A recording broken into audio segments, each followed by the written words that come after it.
പ്രിയമുള്ളവരെ, ഇന്നലെ രാവിലെ ബാംഗ്ലൂരിൽ വളരെ ദുഃഖകരമായ ഒരു വാർത്തയാണ് കേൾക്കാൻ ഇടയായത്. കണ്ടെയ്നർ ലോറി ഒരു കാറിലോട്ട് മറിഞ്ഞ് ഒരു കുടുംബത്തിലെ 6 പേരും മരണപ്പെട്ടു. വളരെ ദുഃഖകരമായ വാർത്ത എന്ന് തന്നെ പറയാം. ക്രിസ്മസ് വെക്കേഷൻ ആഘോഷിക്കാൻ പോയ ഒരു IT കമ്പനി ഉടമയും ഫാമിലിയുമാണ് ഈ ഒരു അപകടത്തിൽപ്പെട്ടത്.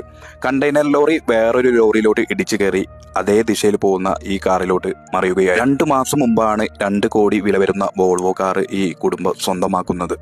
എത്രത്തോളം സങ്കടപ്പെടുത്തുന്ന വാർത്തയാണില്ലേ. നമ്മൾ റോഡിൽ ശ്രദ്ധിച്ചിട്ടും കാര്യമില്ല എന്നുള്ളതിനുള്ള ഉത്തമ ഉദാഹരണമാണ്. ഒരേ ദിശയിൽ പോയിക്കൊണ്ടിരിക്കുന്ന വാഹനത്തിന്റെ ഈ കാറിന്റെ മുകളിലോട്ടാണ് അതേ ദിശയിൽ പോകുന്ന ഒരു കണ്ടെയ്നർ മറിഞ്ഞത്. എന്തായാലും വളരെ ദുഃഖകരമായ വാർത്ത എന്ന് തന്നെ പറയാം. 2 ആഴ്ച മുമ്പ് ഇതുപോലത്തെ സെയിം അപകടം തന്നെയാണ് നമ്മുടെ കേരളത്തിൽ മണ്ണാർക്കാട് വെച്ച് നടന്നത്. ഒരു ലോറി മറ്റൊരു ലോറിയിൽ ഇടിച്ചിട്ട് സ്കൂൾ കുട്ടികളുടെ മുകളിലോട്ട് മറിഞ്ഞു. 4 കുട്ടികളും മരണപ്പെട്ടു. നമ്മൾ റോഡിലൂടെ പരമാവധി ശ്രദ്ധിച്ചു പോവുക. ഇതുപോലത്തെ